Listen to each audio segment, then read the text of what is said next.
पितृपक्ष के दौरान भूल से भी ना करें ये 7 काम। पितृदेव नाराज हो जाते हैं।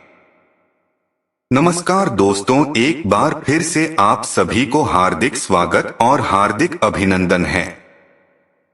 दोस्तों, भाद्रपद माह के शुक्ल पक्ष की पूर्णिमा तिथि से पितृपक्ष आरंभ होता है और आश्विन मास के कृष्ण पक्ष के अमावस्या तिथि को इसकी समाप्ति होती है।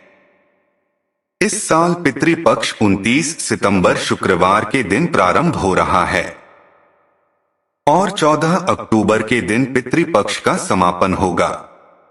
पितृपक्ष के दौरान पितरों की आत्मा की शांति के लिए तर्पण, श्रद्धा तथा पिंडदान किया जाता है।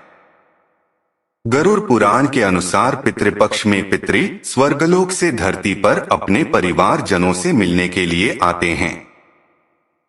कहते हैं, जो व्यक्ति अपने पितरों का तर्पण या श्रद्धा नहीं करता है उसे पितृ दोष का सामना करना पड़ता है। यह दोष जीवन में कई तरह के मुश्किलों को खड़ा करता है। पितृ के रुष्ट होने पर व्यक्ति समाज में मान सम्मान खो देता है। धीरे धीरे उसका पतन होने लगता है। पूर्वजों से प्राप्त संपत्ति भी नष्ट होने लगती है।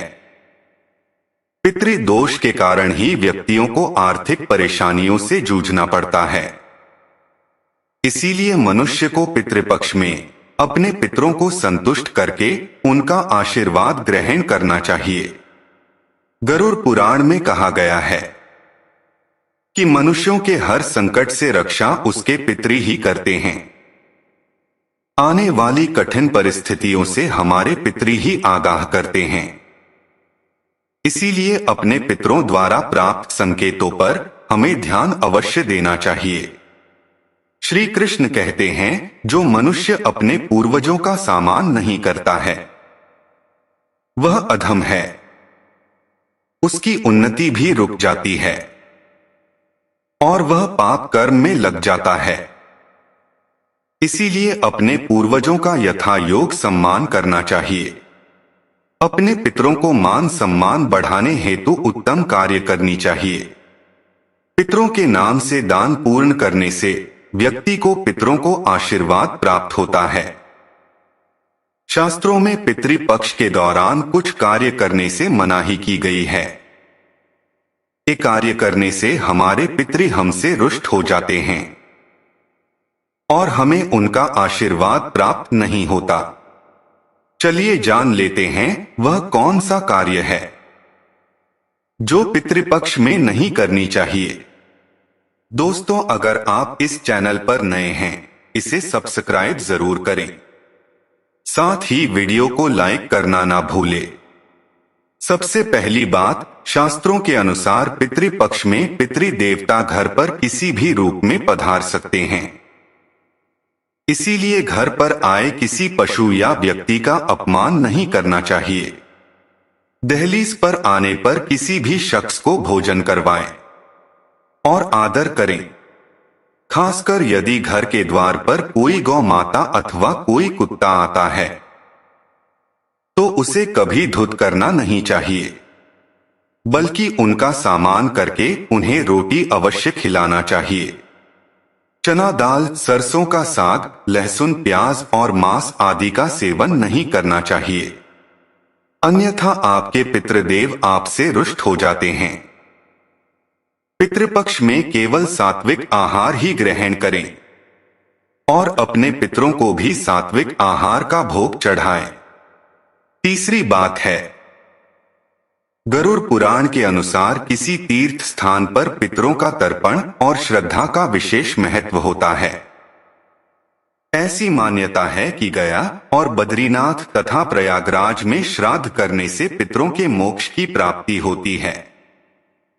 इसके अलावा जिन लोगों को विशेष संस्थान पर श्रद्धा करना संभव नहीं है वह घर के किसी भी पवित्र स्थान पर कर सकते हैं।